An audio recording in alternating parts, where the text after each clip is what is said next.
Assalamualaikum warahmatullahi wabarakatuh. Waalaikumsalam warahmatullahi wabarakatuh. Selamat pagi anak-anak. Pagi, Pak. Ya. Sebelum belajar, alangkah baiknya kita melakukan berdoa terlebih dahulu ya. Doa dimulai. Doa selesai. Baik, jawab dulu ya. Ya, Pak. Angelina. Hadir. Hadir. AGT. Hadir, Bapak. Hadir. Evelyn. Hadir. Hadir. Merapian. Hadir. Sinta. Hadir, Pak. Wiwin. Hadir. Kita belajar apa sekarang? Pancasila, Pak. Oh iya, PKN ya. Iya. Dalam belajar PPKN ini kalian harus serius. Kenapa harus serius? Karena biar nanti jika kalian lulus dalam sekolah ini, kalian akan menjadi lulusan yang relevan. Artinya lulusan yang baik, lulusan yang mengerti apa itu negara ini, lulusan yang nasionalismenya tinggi. Kasihan ibu bapak kalian yang sudah menyepalakan kalian ya, jika kalian tidak serius. Ada falsafah dari Bapak Insinyur Soekarno, belajarlah, bermimpilah setinggi langit. Ya, tadi sampai mana? Setinggi langit, Pak. Bermimpilah setinggi langit, maka kalian akan jatuh di antara bintang-bintang. Di situ bukti bahwa kalian boleh bermimpi setinggi-tingginya.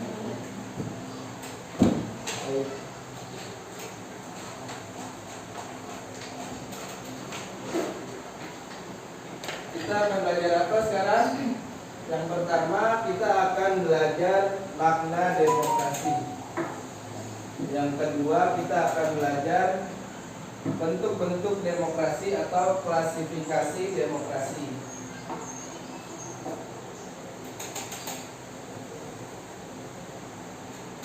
Dalam memahami arti demokrasi itu sangat penting bagi kalian. Karena kenapa? Karena agar kalian tidak salah dalam menafsirkan. Mungkin kalian sini sering mendengar apa itu demokrasi gitu ya. Tapi itu semua tidak menutup kemungkinan pasti di antara kalian ini masih ada yang salah mempersepsikannya. Apalagi mempersepsikan bahwa demokrasi itu jelek. Demokrasi ini berasal dari bahasa Yunani, yaitu demos dan kratos. Demos dan kratos. Demos artinya rakyat dan kratos artinya pemerintahan. Sehingga menurut Kamus Besar Bahasa Indonesia, demokrasi merupakan istilah politik yang berarti pemerintahan rakyat. Artinya rakyat berdaulat, rakyat mempunyai kekuasaan. Yang artinya demokrasi ini bahwa rakyat mempunyai kekuasaan tertinggi.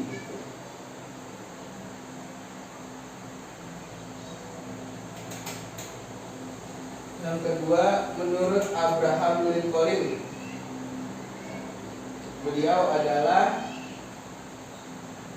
Presiden Amerika Serikat ke-16, terkenal sebagai peletak konsep dasar demokrasi. Menurut Abraham Lincoln, demokrasi adalah suatu sistem dari rakyat oleh rakyat dan untuk rakyat. Di sini rakyat dengan serta-merta mempunyai kebebasan dalam kehidupan aktivitas. Artinya rakyat mempunyai kebebasan dalam berpolitik tanpa adanya tekanan dari pihak manapun. Artinya rakyat dengan serta-merta mempunyai kebebasan dalam aktivitas kehidupannya termasuk berpolitik. Tanpa adanya tekanan dari pihak manapun. Pak. Jadi pen.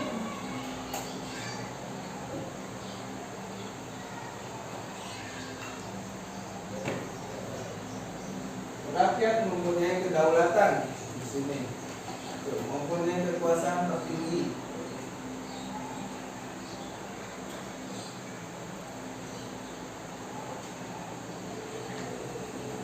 Paham ya?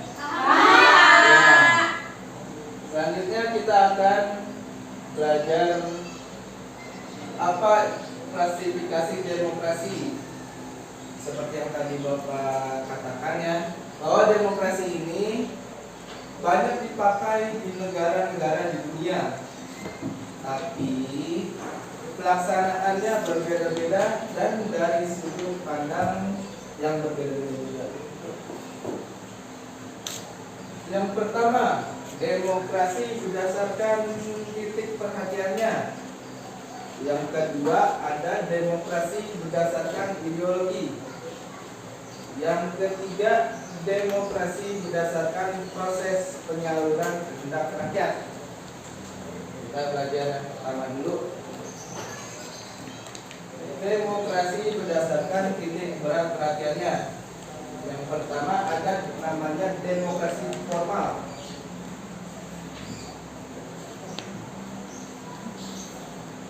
Demokrasi formal yaitu demokrasi yang menjunjung tinggi persamaan dalam bidang politik tanpa mengurangi kesenjangan dari bidang ekonomi. Jadi dalam urusan berpolitik, demokrasi formal ini menjunjung tinggi arti persamaan.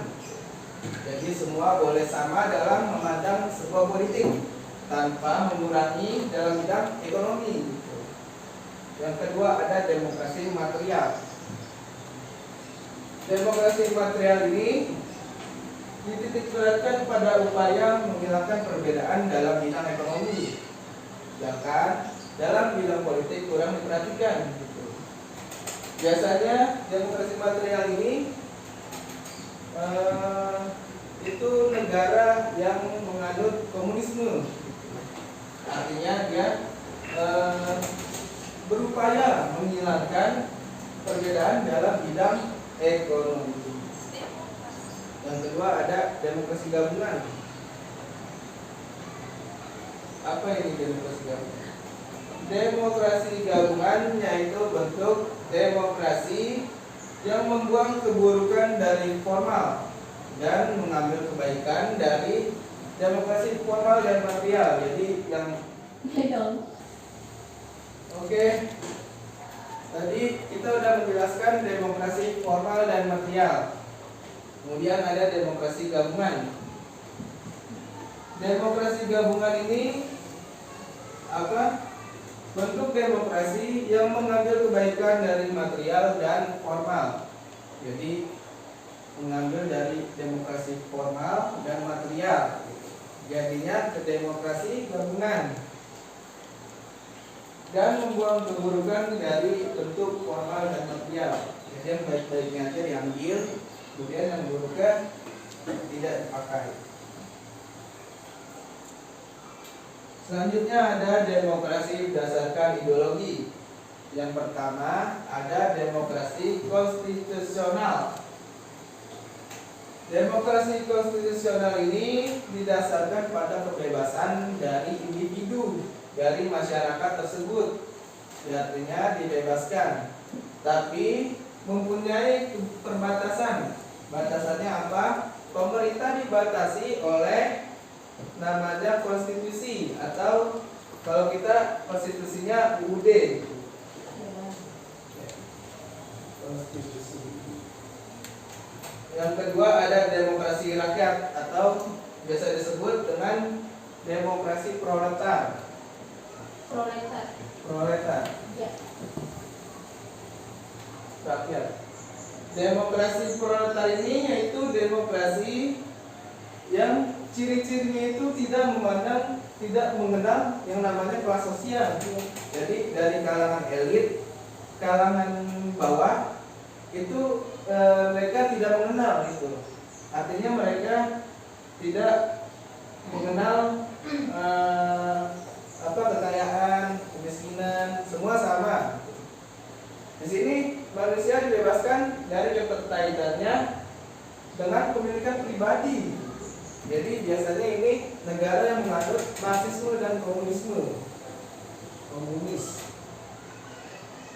Ini namanya demokrasi proletar atau demokrasi rakyat. Selanjutnya demokrasi langsung. Demokrasi berdasarkan proses penyaluran kehendak rakyat. Yang pertama ada demokrasi langsung, bahwa setiap warga negaranya itu terjun langsung gitu dalam mengambil tindakan kebijakan negara. Misalkan demonstrasi atau pemilu itu kan langsung gitu. Tapi pemilu tidak, demonstrasi dan kampanye itu demokrasi langsung. Yang kedua ada demokrasi tidak langsung atau perwakilan, yaitu demokrasi yang warga negaranya bebas dalam menentukan pilihannya. Misalkan pemilu itu termasuk dalam demokrasi tidak langsung atau demokrasi perwakilan. Jadi diwakili oleh badan perwakilan.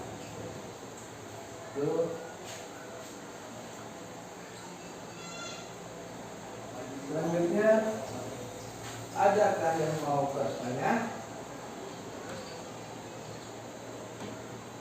Tidak ada, Pak. Tidak, Pak. Lanjut, Pak. Mengerti semua ya? Iya, Pak. Mengerti. Sepertinya kita memang sudah cukup sampai di sini. Selanjutnya ini tentang prinsip-prinsip demokrasi dan itu pelaksanaan demokrasi Pancasila itu dilanjutkan di depan. Ya, Karena Pak. waktunya memang tidak cukup.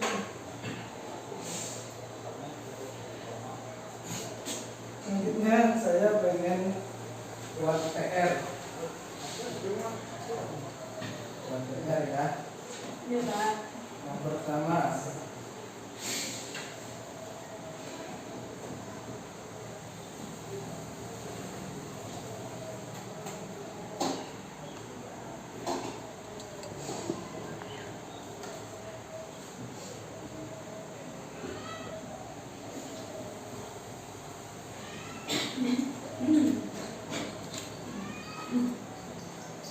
Dikumpulinnya kapan, Pak? dikumpulinnya minggu depan pelajaran saya.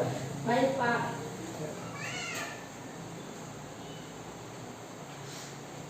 Dan banyak-banyak, Pak. Ya, cukup 3 aja. Sebenarnya tadinya 5, tapi Banyak banget, Pak. Makasih, Bapak. Kalau nggak ngerjain boleh nggak, Pak? Oke.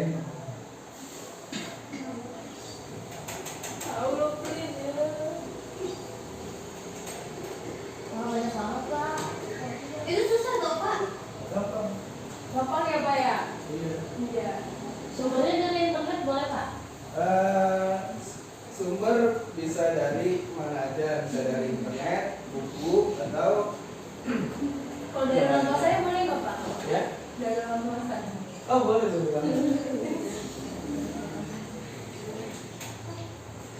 Ya, kan berarti 2 aja, Pak. Boleh nggak, Pak? Apa Pak? 10. Coba Ini pelajaran buat besok ya. Iya, Pak. Tapi Baik, Pak. kalian pelajari dulu dengan cara menjawab soal saya. Gitu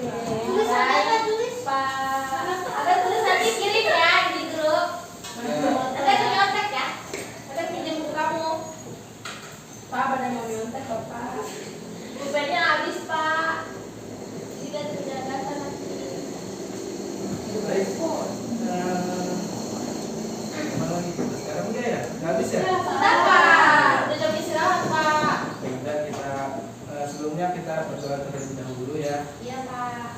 Berdoa dimulai. Doa selesai. Wassalamualaikum warahmatullahi wabarakatuh.